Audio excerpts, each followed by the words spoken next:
Hi guys, ಡ್ರಾಮಾದ next part ನೋಡೋಣ. Last ಪಾರ್ಟಲ್ಲಿ ಶಿಯಾ ಹೋಗಿ ಜಿನ್ ರೂಮ್ನ search ಮಾಡಿರ್ತಾಳೆ. ಅದ್ರ ಮೇಲೆ ಅವಳ ರೂಮಲ್ಲಿ ಥಿಂಕ್ ಮಾಡ್ತಾ ಇದ್ದಾಳೆ. ನೆಕ್ಸ್ಟ್ ಡೇ ಆ ಗೊಂಬೆನ ತೊಗೊಂಡು ಹೋಗಿ ಅವ್ರ ಹೆಡ್ ಹತ್ರ ಕೊಟ್ಟು ಮಾತಾಡ್ತಾ ಇದ್ದಾಳೆ. ಇದು ತುಂಬ ಒಳ್ಳೆ ಪ್ಲ್ಯಾನ್ ಮೇಡಮ್. ನೀವು ನೆಕ್ಸ್ಟ್ ಟೈಮ್ ಜಿನ್ ಮೀಟ್ ಮಾಡುವಾಗ ಈ ಗೊಂಬೆನ ಕೊಟ್ಟು ನೋಡಿ, ಅವರು ಸಖತ್ ಹ್ಯಾಪಿ ಆಗ್ತಾರೆ. ಹಾಗೆ ನೀವು ಕೂಡ ಇಷ್ಟ ಆಗ್ತೀರಾ ಅಂತ ಐಡಿಯಾ ಕೊಡ್ತಾಳೆ. ಶಿಯಾನೇ ಪ್ರಾಬ್ಲಮ್ಮಲ್ಲಿ ಹೋಗಿ ಸಿಗಾಕೊಳ್ತಾಳೆ. ಯಾಕೆ ಅಂದರೆ ಹೆಡ್ಡು, ನಾನು ಜಿನ್ನ ಮೀಟ್ ಮಾಡೋಕ್ಕೆ ಅಂತಲೇ ಒಂದು ಮೀಟಿಂಗ್ ಅರೇಂಜ್ ಮಾಡಿದ್ದೀನಿ, ಈ ಗೊಂಬೆನ ತೊಗೊಂಡು ನೀನು ನನ್ನ ಜೊತೆ ಬಾ ಅನ್ನುವಾಗ ಶಿಯಾ ಎಷ್ಟೇ ತಡೆಯೋಕ್ಕೆ ಟ್ರೈ ಮಾಡಿದ್ರು ಅವ್ರು ಕೇಳದೆ, ಶಿಯಾ ಮಾತು ಹೇಳೋದು ಕೇಳದೆ ಹೆಟ್ಟು ಅಲ್ಲಿಂದ ಮೀಟಿಂಗ್ಗೆ ಕರ್ಕೊಂಡು ಹೋಗ್ತಾರೆ. ಸ್ವಲ್ಪ ಟೈಮ್ ನಂತರ ಜಿನ್ನು ಆ ಜಾಗಕ್ಕೆ ಬರ್ತಾನೆ. ಶಿಯಾ ಕೈಯಲ್ಲಿ ಆ ರೋಬೋ ಗೊಂಬೆ ನೋಡಿದೆ ಸಿಟ್ಟಾಗ್ತಾನೆ. ನನಗೆ ಇಷ್ಟ ಆಗಿರೋ ವಿಷಯ ಅಂತ ತಿಳ್ಕೊಂಡು ಹೆಡ್ ಹತ್ರ ಹೇಳಿ ಇಂಪ್ರೆಸ್ ಮಾಡೋಕ್ಕೆ ಟ್ರೈ ಮಾಡ್ತಾ ಇದ್ದಾಳೆ.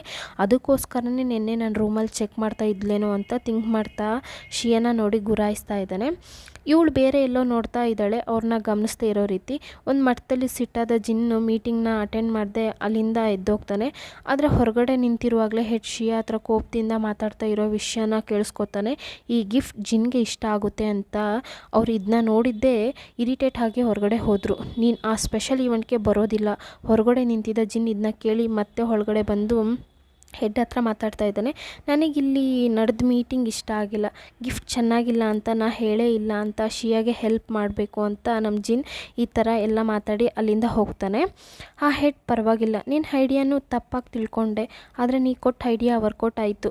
ಸ್ಪೆಷಲ್ ಈವೆಂಟ್ಗೆ ನೀನು ಬರ್ಬೋದು, ಆ ಲಿಸ್ಟಲ್ಲಿ ನಿನ್ನ ಹೆಸರು ಆ್ಯಡ್ ಮಾಡ್ಕೋತೀನಿ ಅಂದಾಗ ಶಿಯಾಗೆ ತುಂಬ ಖುಷಿಯಾಗಿದೆ. ಆದರೆ ಮನೆಗೆ ಹೋದರೆ ಒಂದು ದೊಡ್ಡ ಪ್ರಾಬ್ಲಮ್ ಇದೆ. ಜಿನ್ ಕೋಪದಲ್ಲಿದ್ದಾನೆ. ಸರಿ, ಹೇಗಾದರೂ ಅವನ್ನ ಸಂಭಾಳಿಸೋಣ ಅಂತ ಆಫೀಸ್ ಟೈಮ್ ಮುಗ್ದಿದೆ, ನೇರವಾಗಿ ಶಾಪಿಂಗ್ ಮಾಲ್ಗೆ ಹೋಗಿ ಜಿನ್ಗೆ ಇಷ್ಟ ಆಗೋ ರೀತಿ ಯಾವುದಾದ್ರೂ ಒಂದು ಗಿಫ್ಟ್ನ ಅವನಿಗೆ ಕೊಟ್ಟರೆ ಅವ್ನು ಸುಮ್ಮನಾಗ್ಬೋದು ಅಂತ ಅಂದ್ಕೊಂಡು ಒಂದು ಟೈ ತೊಗೊಳ್ಳೋಣ ಅಂದ್ಕೊತಾಳೆ. ಅದನ್ನ ತುಂಬ ಟೈಮ್ ಜಿನ್ಗೆ ಮ್ಯಾಚ್ ಆಗುತ್ತೋ ಇಲ್ವೋ ಅಂತ ಥಿಂಕ್ ಮಾಡ್ತಾ ಇಮ್ಯಾಜಿನ್ ಮಾಡ್ತಿರುವಾಗಲೇ ಆ ಗ್ಯಾಪಲ್ಲಿ ಆ ಟೈನ ಬೇರೆ ಒಬ್ಬ ಹುಡುಗ ತೊಗೊಂಡು ಹೋಗ್ತಾನೆ. ಸರಿ, ಆ ಹುಡುಗನ ಹೇಗಾದರೂ ಕನ್ವಿನ್ಸ್ ಮಾಡಿ ಆ ಟೈನ ಇಸ್ಕೊಳ್ಳೋಣ ಅಂತ ಮಾತುಕತೆ ಮಾಡ್ತಾ ಇದ್ದಾಳೆ. ನನಗೂ ನನ್ನ ಬಾಯ್ ಫ್ರೆಂಡ್ಗೂ ಬರೀ ಜಗಳ ಹೋಗ್ತಾ ಇದೆ, ನಾನು ಈ ಟೈನ ಅವನಿಗೋಸ್ಕರ ಇಸ್ಕೊಳ್ಳೋಣ ಅಂತ ಇದ್ದೆ, ಅಷ್ಟರಲ್ಲಿ ನೀವು ತೊಗೊಂಡ್ರಿ. ಶಿಯಾನ್ ಮಾತು ಕೇಳಿ ಆ ಹುಡುಗ ಏನೋ ಅಂದ್ಕೊಂಡ್ನೋ ಏನೋ, ಪರವಾಗಿಲ್ಲ, ಈ ಟೈನ ನೀವೇ ಇಟ್ಕೊಳ್ಳಿ, ನಿಮ್ಮ ಬಾಯ್ ಫ್ರೆಂಡ್ ಹತ್ರ ಕೊಟ್ಟು ಪ್ರಾಬ್ಲಮ್ ಸರಿ ಮಾಡ್ಕೊಳ್ರಿ ಅಂತ ಹೇಳಿ ಅಲ್ಲಿಂದ ಹೋಗ್ತಾನೆ. ಶಿಯಾನು ಅವನಿಗೆ ಥ್ಯಾಂಕ್ಸ್ ಹೇಳ್ತಾ ಇದ್ದಾಳೆ. ಹಾಗೆ ಕಟ್ ಮಾಡಿದ್ರೆ ಮನೆಗೆ ಬಂದ ನಮ್ಮ ಶಿಯಾ ತಗೊಂಡು ಬಂದಿರೋ ಆ ಟೈನ ಜಿನ್ ಹತ್ರ ನೈಸಾಗಿ ಕೊಟ್ಟು, ನೀವು ನನ್ನ ಮೇಲೆ ಕೋಪ ಪಡಬೇಡಿ, ಇವತ್ತು ಏನಾಯಿತು ಅಂತ ಕ್ಲಿಯರಾಗಿ ಎಕ್ಸ್ಪ್ಲೇನ್ ಮಾಡ್ತೀನಿ, ಅದು ಬಂದು ಅಂತ ಹೇಳ್ತಾ ಇರುವಾಗ, ಅದು ಹಾಗೇ ಇರಲಿ, ನೀನು ಗೊಂಬೆನ ತಗೊಂಡಿದ್ದು ನನಗೆ ತುಂಬ ಖುಷಿಯಾಗಿತ್ತು. ನಾ ಚಿಕ್ಕ ಹುಡುಗ ಆಗಿದ್ದಾಗ ನನ್ನ ಫೇವ್ರೇಟ್ ಅದೇ. ಅದ್ರ ಮೇಲೆ ಆ ಗೊಂಬೆನ ನಾ ಹೇಗೆ ಮಿಸ್ ಮಾಡಿಕೊಂಡೆ ಅಂತ ನನಗೆ ಗೊತ್ತಿಲ್ಲ. ಇವತ್ತು ನೀನು ಒಂದು ಒಳ್ಳೆ ವಿಷಯ ಮಾಡಿದ್ಯಾ, ಆದರೆ ಇನ್ನೊಂದು ಪ್ರಾಬ್ಲಮ್ ಕೂಡ ಆಗಿದೆ.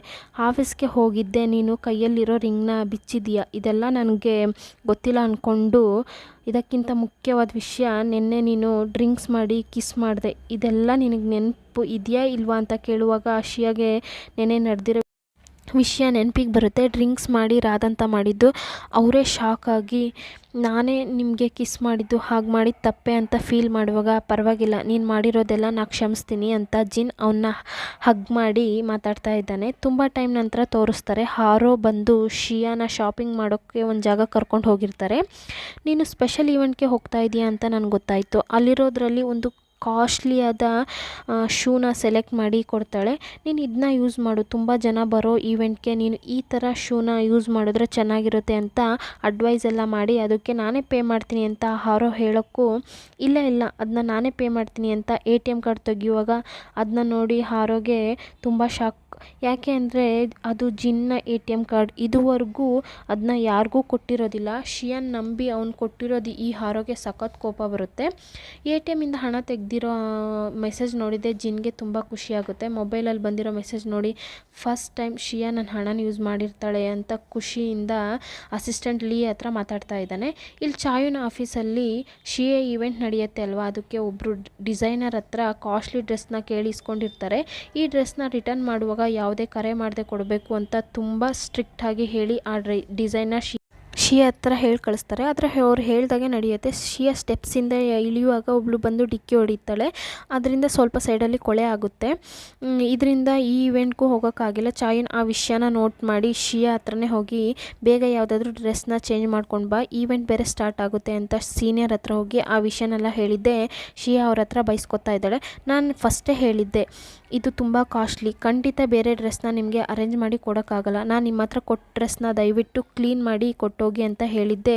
ಶಿಯಾ ಬೇಗ ಬೇಗ ಹೋಗಿ ಡ್ರೆಸ್ನ ಕ್ಲೀನ್ ಮಾಡಿ ಮತ್ತೆ ಯೂಸ್ ಮಾಡೋಕ್ಕೆ ಬರುತ್ತಾ ಅಂತ ನೋಡ್ತಾ ಇದ್ದಾರೆ. ಯಾಕೆ ಅಂದರೆ ಇನ್ನು ಸ್ವಲ್ಪ ಹೊತ್ತಲ್ಲೇ ಆ ಈವೆಂಟ್ ಸ್ಟಾರ್ಟ್ ಆಗುತ್ತೆ. ಇವ್ರು ವಾಶ್ ಮಾಡಿ ನೋಡ್ತಾರೆ, ಆದರೆ ಏನೂ ಪ್ರಯೋಜನ ಇಲ್ಲ. ಶಿಯಾ ಅವ್ರ ಫ್ರೆಂಡ್ಗೆ ಕಾಲ್ ಮಾಡಿ, ನಾನು ಹೇಳಿದ ಥರ ಒಂದು ಡ್ರೆಸ್ನ ಅರೇಂಜ್ ಮಾಡಿ ಕೊಡೋಕ್ಕಾಗತ್ತಾ, ನಾನು ಏನು ಮಾಡೋದು ಅಂತ ಗೊತ್ತಿಲ್ಲ, ನಾನು ಇವಾಗ ಆಫೀಸಲ್ಲೇ ಇದ್ದೀನಿ, ನೀನು ಮತ್ತೆ ಕಾಲ್ ಮಾಡೋವರೆಗೂ ವೆಯ್ಟ್ ಮಾಡ್ತಾ ಇರ್ತೀನಿ ಅಂತ ಹೇಳುವಾಗ ಶಿಯಾನ ಫ್ರೆಂಡು ಅಸಿಸ್ಟೆಂಟ್ ಲೀಗೆ ಕಾಲ್ ಮಾಡಿ ಈ ವಿಷಯನ ಹೇಳ್ತಾರೆ. ಹಾಗೆ ಈ ವಿಷಯ ಜಿನ್ಗೂ ಗೊತ್ತಾಗುತ್ತೆ. ಹಾಗೆ ಜಿನ್ ಅಸಿಸ್ಟೆಂಟ್ ಲೀ ಹತ್ರ ಮೊದಲು ಶಿಯಾನ ಇಲ್ಲಿ ಕರ್ಕೊಂಡು ಬರುವಾಗ ಅವಳು ಹೇಳಿದ ಮಾಡಲಲ್ಲಿರೋ ಆ ಡ್ರೆಸ್ನ ತೊಗೊಂಬಾ. ಇವಳು ಹೇಳ್ದಾಗೆ ಲೀನು ಹೋಗಿ ಶಿಯಾನ ಜಿನ್ ಆಫೀಸ್ಗೆ ಕರ್ಕೊಂಡು ಬರ್ತಾನೆ. ಶಿಯಾ ಮಾತ್ರ ಇರುವಾಗ ಮಾತಾಡೋಕ್ಕೆ ಸ್ಟಾರ್ಟ್ ಮಾಡ್ತೇನೆ. ನಾನು ನಿನ್ನ ಮೇಲೆ ತುಂಬ ಕೋಪದಲ್ಲಿದ್ದೀನಿ, ನಿನಗೆ ಹೆಲ್ಪ್ ಬೇಕು ಅಂದರೆ ಫಸ್ಟು ನಿನ್ನ ಫ್ರೆಂಡ್ಗೆ ಕಾಲ್ ಮಾಡಿ ಮಾತಾಡಿದ್ಯಾ, ನೀನು ನನ್ನ ಹತ್ರ ತಾನೇ ಈ ವಿಷಯನ ಫಸ್ಟ್ ಇನ್ಫಾರ್ಮ್ ಮಾಡಬೇಕು. ಇವನು ಇರೋ ಕೋಪದಲ್ಲಿ ಶಿಯಾನ ಜೋರು ಮಾಡ್ತಾ ಇದ್ದಾನೆ. ಇಷ್ಟೊಂದು ಕಷ್ಟಪಟ್ಟು ಆ ಈವೆಂಟ್ಗೆ ಹೋಗಬೇಕಾ, ಇವಾಗ ಹೋಗದೆ ಇರೋದು ಒಳ್ಳೆಯದೇ ಅಂತ ಅಡ್ವೈಸ್ ಮಾಡ್ತಾ ಇದ್ದಾನೆ. ಆದರೆ ಶಿಯಾ ಎಲ್ಲಿ ಕೇಳ್ತಾರೆ, ಆ ಈವೆಂಟ್ಗೆ ಹೋಗಬೇಕು ಅಂತ ಎಷ್ಟು ರಿಸ್ಕ್ ತೊಗೊಂಡಿದ್ದಾರೆ. ಚಾಯುನ್ ಆಫೀಸಲ್ಲಿ ಎಲ್ಲರೂ ವೆಯ್ಟ್ ಮಾಡ್ತಾ ಇದ್ದಾರೆ. ಈವೆಂಟ್ಗೆ ಹೋಗೋಕ್ಕೆ ಮುಂಚೆ ಶಿಯಾ ಬರ್ತಾರೋ ಇಲ್ವೋ ಅಂತ ಎಲ್ಲರೂ ವೆಯ್ಟ್ ಮಾಡಿ ಅವಳು ಬಂದಿಲ್ಲ ಅಂತ ಶಿಯಾನ ಒಂದು ಹುಡುಗಿ ಡಿಕ್ಕಿ ಹೊಡೆದಿರ್ತಾರಲ್ಲ, ಆ ಹುಡುಗಿನೇ ರೆಡಿ ಮಾಡ್ತಾ ಇದ್ದಾರೆ. ಸುಮ್ಮನೆ ನೀನೇ ಈವೆಂಟ್ಗೆ ಬಾ, ಅವಳು ಬರೋದು ಲೇಟ್ ಆಗುತ್ತೆ ಅನಿಸುತ್ತೆ ಅಂತ ಅಲ್ಲಿರೋರು ಥಿಂಕ್ ಮಾಡ್ತಿರುವಾಗ ಕರೆಕ್ಟಾಗಿ ಶಿಯಾ ಎಂಟ್ರಿ ಆಗ್ತಾರೆ. ಅದು ಹೊಸ ಡ್ರೆಸ್ ಸಿಕ್ಕಿದೆ, ಅದು ಇಷ್ಟು ಬೇಗ ಬಂದಿದೆ. ಆ ಹುಡುಗಿಗೆ ಹೇಗೆ ರಿಯಾಕ್ಟ್ ಮಾಡಬೇಕು ಅಂತ ಗೊತ್ತಾಗಲಿಲ್ಲ. ನೀವು ಇಷ್ಟು ಬೇಗ ಬರ್ತೀರಾ ಅಂತ ಅಂದ್ಕೊಂಡಿರಲಿಲ್ಲ, ಈ ಇವೆಂಟ್ಗೆ ನೀವೇ ಹೋಗಿ ಅಂತ ಆ ಹುಡುಗಿನೂ ಅಲ್ಲಿಂದ ಹೋಗ್ತಾಳೆ. ಚಾಯುನ್ ಶಿಯಾನ್ ನೋಟ್ ಮಾಡಿ ಅವ್ನು ಆಗೋ ರೀತಿ ಮಾತಾಡ್ತಾ ಇದ್ದಾನೆ. ಪರವಾಗಿಲ್ಲ, ನೀನು ಬೇರೆ ಡ್ರೆಸ್ ಇಷ್ಟು ಬೇಗ ಅರೇಂಜ್ ಮಾಡ್ತೀಯ ಅಂತ ನನಗೆ ಗೊತ್ತಿರಲಿಲ್ಲ, ನನಗೇನೋ ಡೌಟ್, ಇದು ನನ್ನ ಫ್ರೆಂಡ್ ಜಿನ್ ಈ ವಿಷಯದಲ್ಲಿ ಹೆಲ್ಪ್ ಮಾಡಿದ್ನಾ, ನಿಜ ಹೇಳು ಅಂದಾಗ ಶಿಯಾ ಟೆನ್ಷನ್ ಆಗಿ, ನೀನು ಯಾವಾಗಲೂ ಜಿನ್ ಬಗ್ಗೆನೇ ಮಾತಾಡ್ತಾ ಇರ್ತೀಯ, ನಿನ್ನ ಮೈಂಡಲ್ಲಿ ಯಾವಾಗಲೂ ಅವನೇ ಇರ್ತಾನ, ನೀನು ಇದಕ್ಕೆ ಮುಂಚೆ ಜಿನ್ ಜೊತೆ ಇದ್ದಿರ್ಬೋದು, ಆದರೆ ಇವಾಗ ಅವನಿಗೆ ಮ್ಯಾರೇಜ್ ಆಗಿದೆ, ಆ ವಿಷಯ ನಿನಗೂ ಗೊತ್ತು. ಅವನ್ನ ಫಾಲೋ ಮಾಡೋದು ಡಿಸ್ಟರ್ಬ್ ಮಾಡೋದು ಬಿಟ್ಟು ನಿನ್ನ ಕೆಲಸ ನೋಡ್ಬೋದು. ಇವಳು ಏನು ತಿಳ್ಕೊಂಡು ಹೀಗೆಲ್ಲ ಮಾತಾಡ್ತಾ ಇದ್ದಾಳೆ. ಆದರೆ ಚಾಯುನ್ಗೆ ಅರ್ಥ ಆಗ್ತಾ ಇಲ್ಲ. ನಾನು ಜಿನ್ನ ಫಾಲೋ ಮಾಡ್ತಾ ಇದ್ದೀನ, ನಾನು ಅವನು ಒಂದು ಒಳ್ಳೆ ಫ್ರೆಂಡ್ಸ್ ಅಷ್ಟೇ, ನೀ ಯಾವುದ್ರ ಬಗ್ಗೆ ಮಾತಾಡ್ತಾ ಇದೆಯಾ ನನಗೆ ಅರ್ಥ ಆಗ್ತಿಲ್ಲ. ಅದ್ರ ಮೇಲೆ ಶಿಯಾನು ಟಾಪಿಕ್ ಚೇಂಜ್ ಮಾಡ್ತಾಳೆ. ಪರವಾಗಿಲ್ಲ ಬಿಡು, ನಿನಗೆ ಅರ್ಥ ಆಗಿಲ್ಲ ಅನಿಸುತ್ತೆ. ಒಂದು ಕಡೆಯಿಂದ ಎಲ್ಲ ಪ್ರಾಬ್ಲಮ್ ಮುಗಿಸಿ ಯಾರೆಲ್ಲ ಈವೆಂಟ್ಗೆ ಹೋಗಬೇಕು ಎಲ್ಲರೂ ನಡ್ಕೊಂಡು ಹೋಗ್ತಾ ಇದ್ದಾರೆ. ಆದರೆ ಇವಾಗ ಮತ್ತೆ ಒಂದು ಹೊಸ ಪ್ರಾಬ್ಲಮ್ ನಡೆಯುತ್ತೆ. ಶಿಯಾ ಯೂಸ್ ಮಾಡೋ ಶೂ ಹಾರೋ ತಾನೇ ಕೊಡಿಸಿರ್ತಾರೆ, ಅದು ಚೆನ್ನಾಗಿದೆ ಅಂತ ಸೆಲೆಕ್ಟ್ ಮಾಡಿ ಕೊಟ್ಟಿರ್ತಾರಲ್ಲ, ಆ ಶೂ ಹೀಲ್ಸ್ ಮುರಿಯುತ್ತೆ. ಅವರು ಸ್ಲಿಪ್ಪಾಗಿ ಕೆಳಗಡೆ ಬೀಳ್ತಾರೆ, ಅವ್ರ ಕಾಲ್ಗೂ ಒದೆ ಬೀಳತ್ತೆ. ಇದ್ರ ಮೇಲೆ ನನ್ನಿಂದ ಆಗಲ್ಲ, ನಾನು ಈವೆಂಟ್ಗೆ ಬರಲ್ಲ, ನೀವೆಲ್ಲ ಸೇಫಾಗಿ ಹೋಗಿ ಬನ್ನಿ ಅಂತ ಮನೇಲಿ ಹೋಗಿ ರೆಸ್ಟ್ ಮಾಡ್ತಾ ಇದ್ದಾರೆ. ಕೈಯಲ್ಲಿ ಆ ಶೂನ ಹಿಡ್ಕೊಂಡು ನಾನು ಎಷ್ಟೊಂದು ಫೀಲ್ ಮಾಡಿದ್ದೆ, ಆ್ಯಕ್ಟಿಂಗ್ ಫೀಲ್ಡಲ್ಲಿ ಒಂದು ಜಾಬ್ ಸಿಕ್ಕಿ ನಾವು ಈ ಈವೆಂಟ್ಗೆ ಹೋಗಬೇಕು ಅಂತ ಅಂದ್ಕೊಂಡೆ. ನಾನು ಎಷ್ಟು ಟ್ರೈ ಮಾಡಿದೆ, ಲಾಸ್ಟ್ವರೆಗೂ ವರ್ಕೌಟೇ ಆಗಿಲ್ಲ. ಇವಾಗ ಕರೆಕ್ಟಾಗಿ ಆಫೀಸಿಂದ ಮನೆಗೆ ಬಂದ ಜಿನ್ ಈ ವಿಷಯನೆಲ್ಲ ಕೇಳಿ ಶಿಯಾಗೋಸ್ಕರ ಮೆಡಿಸನ್ ಮತ್ತು ಆಯಿಂಟ್ಮೆಂಟೆಲ್ಲ ತೊಗೊಬಂದು ಶಿಯಾ ಹತ್ರ ಮಾತಾಡ್ತಾ ಇದ್ದಾನೆ. ನಾನು ಮೊದಲೇ ಹೇಳಿದೆ, ಇಷ್ಟೊಂದು ಕಷ್ಟಪಟ್ಟು ಆ ಈವೆಂಟ್ಗೆ ಹೋಗದೇ ಇರೋದೇ ಬೆಟರ್ ಅಂತ.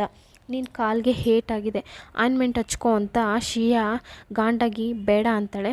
ನನ್ನ ಮೇಲಿರೋ ಕೋಪಕ್ಕೆ ತಾನೇ ಬೇಡ ಅಂತ ಇದೆಯಾ, ಸರಿ ಪರವಾಗಿಲ್ಲ ನಾನೇ ಅಪ್ಲೈ ಮಾಡ್ತೀನಿ. ಈ ಈವೆಂಟ್ಗೆ ಹೋಗೋಕ್ಕಾಗಿಲ್ಲ ಅಂತ ಫೀಲ್ ಮಾಡ್ತಾ ಇದೆಯಾ, ಯಾಕೆ ಅಂದರೆ ನೀನು ಅದಕ್ಕಂತ ತುಂಬ ಟ್ರೈ ಮಾಡಿದ್ಯಾ, ಅದನ್ನ ನಾನು ನೋಡಿದೆ, ನಿಜ ಹೇಳು ಅಂದಾಗ ಶಿಯಾ ಹಾಗೇನಿಲ್ಲ, ನನ್ನಿಂದ ಇಲ್ಲ ಹೋಗೋಕ್ಕಾಗಿಲ್ಲ ಅಂದರೂ ಖಂಡಿತ ನಾನು ಟ್ರೈ ಮಾಡ್ತಿದ್ದೆ. ಅವ್ರು ತುಂಬ ಫೀಲಿಂದ ಮಾತಾಡ್ತಾ ಇರೋದು ನೋಡಿ ಜಿನ್ ಏನು ಅಂದ್ಕೊಂಡೋ ಗೊತ್ತಿಲ್ಲ ಶಿಯಾಗೆ ಕಿಸ್ ಮಾಡ್ತಾನೆ. ಸರಿ ಇದಕ್ಕೆಲ್ಲ ತುಂಬ ಫೀಲ್ ಮಾಡಬೇಡ, ಇದೆಲ್ಲ ಆಮೇಲೆ ನೋಡ್ಕೊಳ್ಳೋಣ, ರಿಲ್ಯಾಕ್ಸ್ ಮಾಡು ಅಂತ ಅಲ್ಲಿಂದ ಹೋಗ್ತಾನೆ. ಜಿನ್ ಇವಳ ಮೇಲೆ ಕ್ಯಾರಿಂಗ್ ಆಗಿದ್ದಾನೆ ಅನ್ನೋ ವಿಷಯ ಶಿಯಾಗೂ ಗೊತ್ತಾಗುತ್ತೆ. ಕಟ್ ಮಾಡಿದ್ರೆ ನೆಕ್ಸ್ಟ್ ಡೇ ಎದ್ದು ಮೊಬೈಲ್ ಚೆಕ್ ಮಾಡಿ ನೋಡಿದ್ರೆ ಸೋಷಿಯಲ್ ಮೀಡಿಯಾದಲ್ಲಿ ತುಂಬ ಮೆಸೇಜ್ ಶೇರ್ ಆಗಿದೆ. ಶಿಯಾ ಹೋಗೋ ದಾರಿಯಲ್ಲಿ ಸ್ಕಿಪ್ ಆಗಿ ಬಿದ್ದಿದ್ದಾರೆ, ಸದ್ಯ ಈವೆಂಟ್ಗೆ ಕರ್ಕೊಂಡು ಹೋಗಿಲ್ಲ. ಇದನ್ನೆಲ್ಲ ಓದಿ ಶಿಯಾಗೆ ಕೋಪ ಬರುತ್ತೆ. ಯಾರು ಈ ವಿಷಯನೆಲ್ಲ ಶೇರ್ ಮಾಡಿರೋದು, ಸದ್ಯ ನಾ ಈವೆಂಟ್ಗೆ ಹೋಗದೆ ಬೇಡ ಅಂತ ಒಂದು ಒಳ್ಳೆ ನಿರ್ಧಾರ ಮಾಡಿದೆ. ರೆಡ್ ಕಾರ್ಪೆಟ್ ಹಾಕಿರೋ ಸ್ಟೇಜ್ ಮೇಲೆ ಹತ್ತುವಾಗ ಬಿದ್ದಿದ್ರೆ ಏನು ಕತೆ, ಎಲ್ಲರೂ ನನ್ನ ಮೋಸವಾಗ ಅವಮಾನ ಮಾಡ್ತಾಯಿದ್ರು. ಇದ್ರ ಮೇಲೆ ಜಿನ್ ಜೊತೆ ಕೂತ್ಕೊಂಡು ಊಟ ಮಾಡುವಾಗ ಸೋಷಿಯಲ್ ಮೀಡಿಯಾದಲ್ಲಿ ಚೆಕ್ ಮಾಡ್ತಾರೆ. ಇನ್ನೊಂದು ವಿಷಯ ಗೊತ್ತಾಗುತ್ತೆ, ಶಿಯಾನ ಹೆಡ್ ಜಿನ್ನ ಇಂಪ್ರೆಸ್ ಮಾಡೋಕ್ಕೆ ಗಿಫ್ಟ್ನ ಕೊಟ್ಟಿದ್ದಾರೆ. ಈ ವಿಷಯದ ಬಗ್ಗೆ ಶಿಯಾ ಜಿನ್ ಹತ್ರ ಹೇಳಿ ಅವನಿಗೆ ಅಡ್ವೈಸ್ ಮಾಡ್ತಾ ಇದ್ದಾಳೆ. ಬೇಡದೇ ಸೋಷಿಯಲ್ ಮೀಡಿಯಾದಲ್ಲಿ ಇದನ್ನೆಲ್ಲ ಮಾತಾಡ್ತಾ ಇದ್ದಾರೆ. ಇದನ್ನ ನಿಲ್ಸೋಕೆ ಒಂದೇ ದಾರಿ, ಸೋಷಿಯಲ್ ಮೀಡಿಯಾದಿಂದಲೇ ಅವರಿಗೆ ನೀವು ಆನ್ಸರ್ ಕೊಟ್ಟರೆ ಈ ಟಾಪಿಕ್ ಬಗ್ಗೆ ಬೇರೆ ಯಾರೂ ಮಾತಾಡೋದಿಲ್ಲ, ಬೇಗ ಏನಾದರೂ ಪೋಸ್ಟ್ ಮಾಡಿ ಅನ್ನುವಾಗ ಜಿನ್ ಎಲ್ಲ ಓಕೆ, ನಾನು ಹೇಗೂ ಪೋಸ್ಟ್ ಮಾಡೋದಿಲ್ಲ ಅಂತ ಗೊತ್ತಾಗಿ ಸೋಷಿಯಲ್ ಮೀಡಿಯಾ ಅಕೌಂಟ್ನ ಓಪನ್ ಮಾಡದೇ ಇದ್ದೀನಿ, ಇವಾಗ ಯಾವುದು ಆ್ಯಕ್ಟಿವ್ ಆಗಿಲ್ಲ, ಪರವಾಗಿಲ್ಲ ಅಂತ ಶಿಯಾನೇ ಅಕೌಂಟ್ ಓಪನ್ ಮಾಡಿಕೊಡ್ತಾಳೆ. ಅದ್ರ ಮೇಲೆ ಶಿಯಾ ಪಕ್ಕದಲ್ಲೇ ಇರೋ ಪಾರ್ಕ್ಗೆ ಹೋಗಿರುವಾಗ ಒಂದು ನಾಯಿ ಇರೋದು ನೋಡಿ ಇವರು ಅದ್ರ ಜೊತೆ ತುಂಬ ಟೈಮ್ ವೇಟ್ ಮಾಡ್ತಾ ಇದ್ದಾರೆ. ಸೆಲ್ಫಿ ಎಲ್ಲ ತೊಗೊಂಡು ಸರಿ ಓಕೆ ಓನರ್ ಬಂದಿದೆ ಡಾಗ್ನ ಕೊಟ್ಟು ಹೋಗೋಣ ಅಂತ. ಆದರೆ ಲಾಸ್ಟ್ವರೆಗೂ ಓನರ್ ಬರಲೇ ಇಲ್ಲ. ಆ ಓನರ್ ಬೇರೆ ಯಾರೂ ಅಲ್ಲ, ಶಾಪಿಂಗ್ ಮಾಲಲ್ಲಿ ಶಿಯಾಗೆ ಟೈನ ಕೊಟ್ಟಿರ್ತಾರಲ್ಲ ಅದೇ ಪರ್ಸನ್ನೇ. ಅವನು ಬೇಗ ಅಂತಲೇ ವೆಯ್ಟ್ ಮಾಡ್ತಾ ಇದ್ದಾನೆ. ಅವ್ನು ಪ್ಲಾನ್ ಮಾಡಿರೋ ರೀತಿಯೇ ಶಿಯಾ ಡಾಗ್ನ ಕರ್ಕೊಂಡು ಅವ್ರ ಮನೆಗೂ ಹೋಗ್ತಾರೆ. ಅದು ಜಿನ್ ಮನೆಗೆ. ಈ ಡಾಗ್ನ ಓನರ್ ಬಗ್ಗೆ ಇನ್ಫಾರ್ಮೇಷನ್ ಸಿಕ್ಕಿದ್ರೆ ಡೈರೆಕ್ಟಾಗಿ ಅವರಿಗೆ ಕೊಡೋಣ ಅಂತ ಶಿಯಾ ಮನೆಗೆ ಬಂದಿದೆ. ಅಲ್ಲಿ ಕೆಲಸ ಮಾಡೋ ಲೇಡಿ, ನೀವೇನಕ್ಕೆ ಇದನ್ನ ತಂದಿದ್ದೀರಾ, ಜಿನ್ಗೆ ಪೆಟ್ಸ್ ಅಂದರೆ ಇಷ್ಟ ಆಗಲ್ಲ, ಅದಲ್ಲದೆ ಅವ್ರ ಫ್ರೆಂಡ್ ಚಾಯುನ್ ಇದ್ದಾರಲ್ಲ ಅವರು ಜಿನ್ ಮೀಟ್ ಮಾಡೋಕ್ಕೆ ಮನೆಗೆ ಆವಾಗ ಬರ್ತಾರೆ. ಅವರಿಗೆ ಅಸ್ತಮಾ ಪ್ರಾಬ್ಲಮ್ ಇದೆ. ಮೇಡ್ ಹೇಳೋದೆಲ್ಲ ಶಿಯಾಗೆ ಅರ್ಥ ಆಗುತ್ತೆ. ಆದರೆ ಆ ಡಾಗ್ನ ಹಾಗೆ ಒಂಟಿಯಾಗಿ ಬಿಟ್ಟೋಗೋದಕ್ಕೆ ಸ್ವಲ್ಪನೂ ಇಷ್ಟ ಇಲ್ಲ. ಜಿನ್ ಬಂದರೆ ಈ ವಿಷಯದ ಬಗ್ಗೆ ಸರಿಯಾಗಿ ಮಾತಾಡೋ, ಸ್ವಲ್ಪ ದಿನಕ್ಕೆ ಈ ಡಾಗ್ ಇಲ್ಲಿದ್ರೇ ಸೇಫ್ ಆಗಿರತ್ತೆ ಅಂತ ಮನೆ ಒಳಗಡೆ ಕರ್ಕೊಂಡು ಹೋಗ್ತಾರೆ. ಆಫೀಸ್ ವರ್ಕೆಲ್ಲ ಮುಗಿಸಿ ಜಿನ್ ಮನೆಗೆ ಬರುವಾಗ ಯಾವಾಗಲೂ ಇಲ್ದಾಗೆ ತುಂಬ ಕ್ಯಾರಿಂಗ್ ಆಗಿ ಇದ್ದಾರೆ. ಜಿನ್ಗೆ ಐಸ್ ಇಡ್ತಾ ಇದ್ದಾರೆ, ಅವ್ನ ಕೋಟ್ ಟೈ ಎಲ್ಲ ಬಿಚ್ಚೋಕ್ಕೆ ಹೆಲ್ಪ್ ಮಾಡ್ತಾ ಇದ್ದಾರೆ. ನಾನು ನಿಮ್ಮ ಹತ್ರ ಒಂದು ವಿಷಯ ಹೇಳಬೇಕು, ಸ್ವಲ್ಪ ದಿನಕ್ಕೆ ಮಾತ್ರ ಈ ಮನೇಲಿ ಪೆಟ್ ಬೆಳೆಸ್ಬೇಕು, ಅದು ಆಗುತ್ತಾ ಅಂತ ಕೇಳುವಾಗ ಜಿನ್ ನಗ್ತಾನೆ, ಖಂಡಿತ ಆಗೋದಿಲ್ಲ, ಯಾಕೆಂದರೆ ಫಸ್ಟ್ ನನಗೆ ಪೆಟ್ಸ್ ಅಂದ್ರೇ ಆಗಲ್ಲ. ಮನೇಲಿ ಆ ಡಾಗ್ ಇದೆ ಅನ್ನೋ ವಿಷಯ ಈ ಜಿನ್ಗೆ ಗೊತ್ತಿಲ್ಲ. ಅವ್ನು ನೈಟ್ ಚೆನ್ನಾಗಿ ನಿದ್ದೆ ಮಾಡಿ ಬೆಳಗ್ಗೆ ಎದ್ಮೇಲೆ ಜಿನ್ಗೆ ಗೊತ್ತಾಗುತ್ತೆ. ಲಾಸ್ಟಲ್ಲಿ ಅವ್ನ ಬೆಡ್ ಮೇಲೆ ಆ ಡಾಗ್ ಮಲ್ಕೊಂಡಿರೋದು ನೋಡಿ ಸಖತ್ ಸಿಟ್ಟಾಗ್ತಾನೆ. ಫಸ್ಟ್ ಎದ್ದಿದೆ ಜಿನ್ ಹತ್ರ ಬೈಸ್ಕೊತಾ ಇದ್ದಾರೆ. ನಾನು ನಿನ್ನ ಹತ್ರ ಮೊದಲೇ ಹೇಳಿದ್ದೀನಿ ನಿನಗೆ ಪೆಟ್ಸ್ ಅಂದರೆ ಇಷ್ಟ ಇಲ್ಲ ಅಂತ, ಮತ್ತೇನೆ ಈ ಕೆಲಸ ಮಾಡಿದೀಯ ಅಂತ ಕೇಳುವಾಗ ಇಲ್ಲ ಈ ಡಾಗ್ನ ಓನರ್ ಕಂಡುಹಿಡಿಯೋ ತನಕ ಅನ್ನುವಾಗ ಇದೆಲ್ಲ ಇಲ್ಲ, ಇದ್ರ ಓನರ್ ಯಾರು ಅಂತ ಬೇಗ ಕಂಡುಹಿಡಿದು ಬೇಗ ಮನೆ ಕಳಿಸು. ಜಿನ್ ತುಂಬ ಕೋಪದಿಂದ ಮಾತಾಡಿ ಅಲ್ಲಿಂದ ಹೋಗೋದು ನೋಡಿ ಶಿಯಾ ಈ ಡಾಗ್ ಓನರ್ ಯಾರು ಅನ್ನೋ ವಿಷಯ ಬೇಗ ಕಂಡುಹಿಡಿಯೋಕ್ಕೆ ಸ್ಟಾರ್ಟ್ ಮಾಡ್ತಾರೆ. ಸೊ ಇವತ್ತಿನ ಎಪಿಸೋಡ್ ಇಲ್ಲಿಗೆ ಮುಗಿಯುತ್ತೆ. ಈ ಡ್ರಾಮಾ ಇಷ್ಟ ಆದರೆ ಲೈಕ್ ಮಾಡಿ, ಶೇರ್ ಮಾಡಿ, ಹಾಗೆ ಸಬ್ಸ್ಕ್ರೈಬ್ ಮಾಡಿ, ನನ್ನ ಚಾನಲ್ನ ಸಪೋರ್ಟ್ ಮಾಡಿ. Thank you all.